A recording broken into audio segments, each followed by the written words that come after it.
Okay, we're ready to go. Okay, we will call to order the Oxnard City Council Public Safety Committee meeting for June 9th, 2020. And we should have started at 2, and I apologize, I was a little delayed. Madam Clerk, if we can have the roll call and posting of the agenda, please. Member Lopez? Here. Member Ramirez? Here. And Chair McDonald? I'm here. Chair, we have a quorum, and the okay. agenda for this meeting was posted in the City Hall kiosk on Thursday, June 4th. Thank you very much, and no disrespect to the flag of our nation, but I don't have a flag and I didn't see one, so we will forgo that at this time. And public comments on items not on the agenda. Madam Clerk, do we have any speaker cards? Nope. Okay, takes us to the consent agenda. Have you all had a chance to approve or read the minutes? I'll move to approve. Second. Okay, we have a motion and a second. Madam Clerk, the roll call, please. Member Lopez? Yes. Member Ramirez? Aye. And Chair McDonald? Yes. Thank you. The motion carries 3-0. Okay, that takes us to item D1, purchase of radio dispatch console. The recommendation is that the Public Safety Committee recommend the City Council approve and authorize the mayor to execute a 10-year agreement, number A as in Adam, 8095, with Intertalk Critical Information Systems for 7 dispatch radio console positions in the amount not to exceed of $724,413.16. It always amazes me. We talk about a huge number. We put 16 cents on there, but it is what it is. And I believe Assistant Chief Sonstigaard will be doing this for us. That 16 cents is coming out of your paycheck, Chairperson McDonald, just so you know. Yeah, that's my 20% contribution of my pay. So good afternoon, Chairman McDonald and the other committee members. Eric Sonstigaard, Assistant Police Chief. Always my pleasure to be here with you this afternoon. With me today is Galen Ward, our Interim Emergency Communications Manager, as well as Mel Samples, who is a consultant that we hired for this project from the Pegasus Telecommunications Consulting Group, and they are here to provide some technical expertise, and I will speak about them in a couple of minutes. So like Chair McDonald said, the objective here is for the Public Safety Committee to recommend that City Council approve and authorize the agreement in front of us.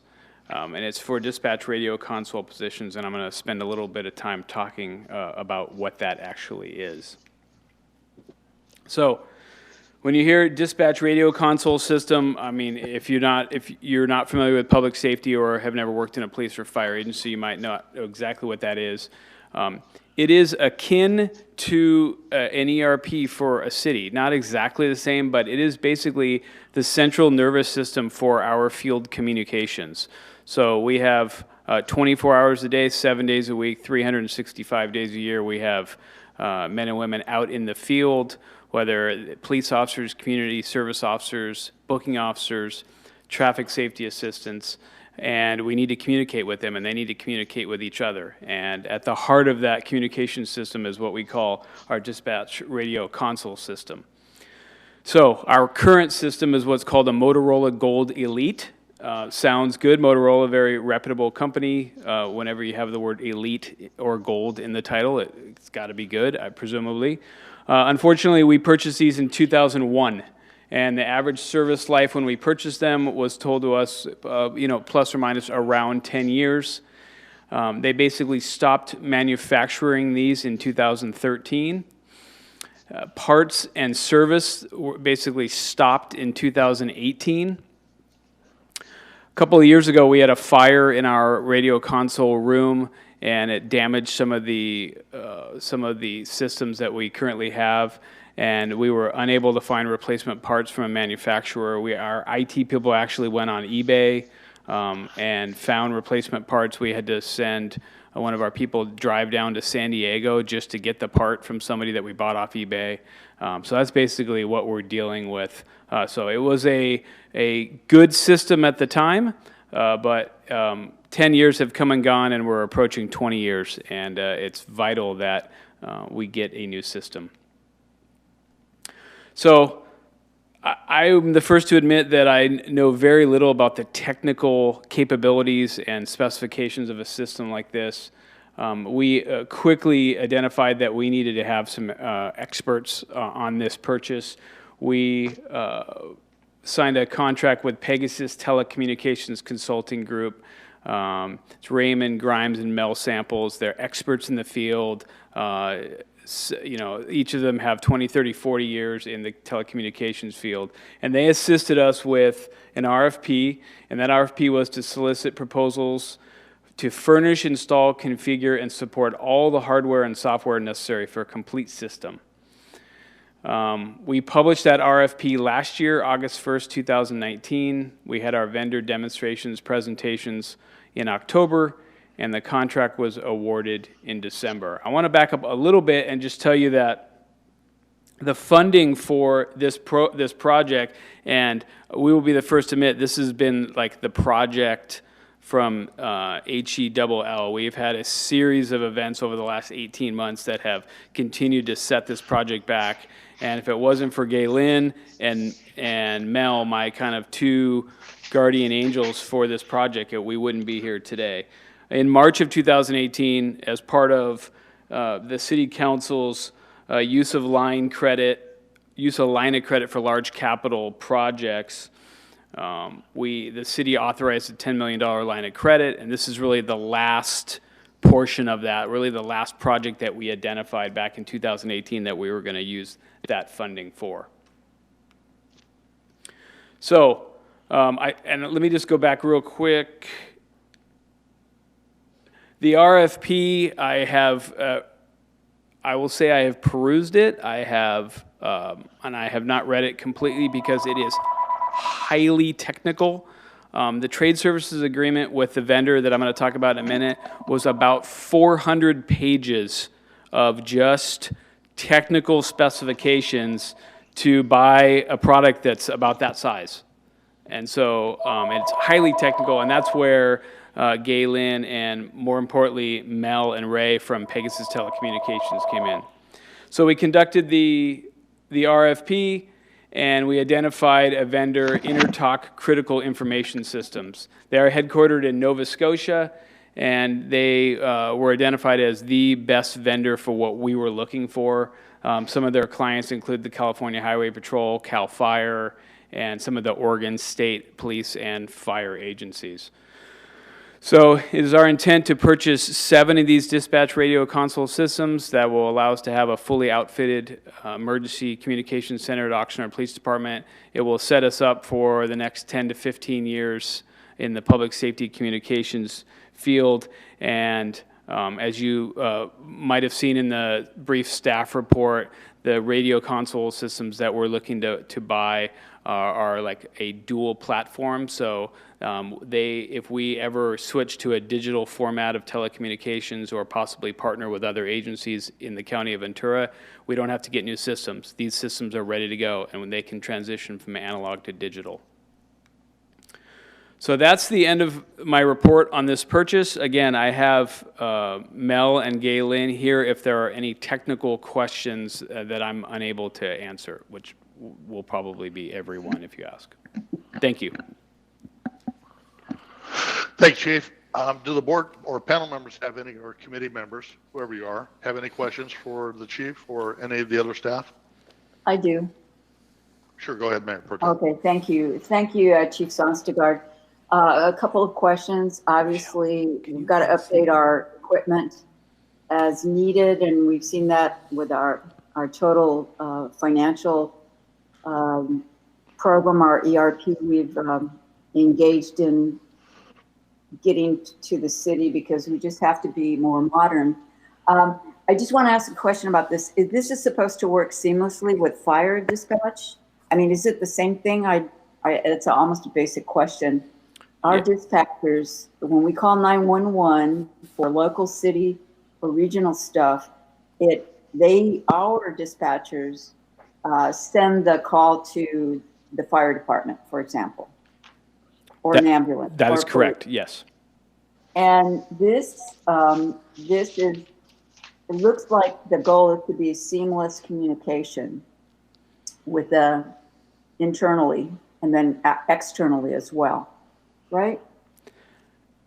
Yes. I don't know about the word seamless when it comes to our like field communication with the fire department, because the fire is dispatched out of the county regional center. What's the center called? What's it? Oh, Peace Out? okay. Yeah. And by the way, go ahead. Yeah, so basically what happens if a call comes into our center, 911, and it's a fire call, the dispatchers immediately transfer it to the county fire. And county fire dispatches for the Oxnard Fire Department. I see. So this system that we're looking at looks like a lease, right? Not a purchase. Am I wrong? No, I believe it's a purchase. Okay. I saw some language that talked about lease. I better take a look at that again. This will work with the county system, or the county system is just dependent on the human beings calling from our dispatch to the county fire? Yeah, there doesn't need to be, there isn't a whole lot of compatibility system-wise, because virtually all communication when it comes to like communicating a 911 call or coordinating resources are going to be via the telephone. We do not like our officers out in the field don't get on their radios and communicate with the Oxnard Fire Department. It used to be that way. We switched about 4 years ago, and that was for better interoperability for the fire agencies throughout the county. Okay, do we have a warranty with the system that we're looking at? I'm sorry, I stepped away. Can you repeat that? Do we have a warranty for the products? Yes. Yeah. Hold on, Galen's going to answer that. Okay, great, thank you. So it comes with a 1-year warranty that's part of the purchase. And why we're asking for the up to 10 years is the remaining 9 years will be part of the maintenance Okay, to keep everything up and running and to also upgrade the software if needed. okay. All right, well, thank you very much. I want to, at this moment, just take the opportunity to thank our dispatchers. They're the first line of defense and reaction for the city residents who need help. So we can't, it's not just about equipment, it's about the human beings who have to be on the line. Thank you. Thank you. Member Lopez, any questions? Yes, one quickly, I hope, and agree with Mayor Pro Tem Ramirez to thank our dispatchers. I mean, looking at the volume of, how many calls come in a year is quoted as 350,000 approximately, and that is a huge amount. So I just had a question about the purchase of the 7 that would be acquired. Do we have 7 dispatchers or 7 call takers working out at one time, or is there, a backup system that we would have? So it depends on what time of day is what the staffing levels are. What I do have is 7 positions in the communication center. At times, all 7 of those positions are filled.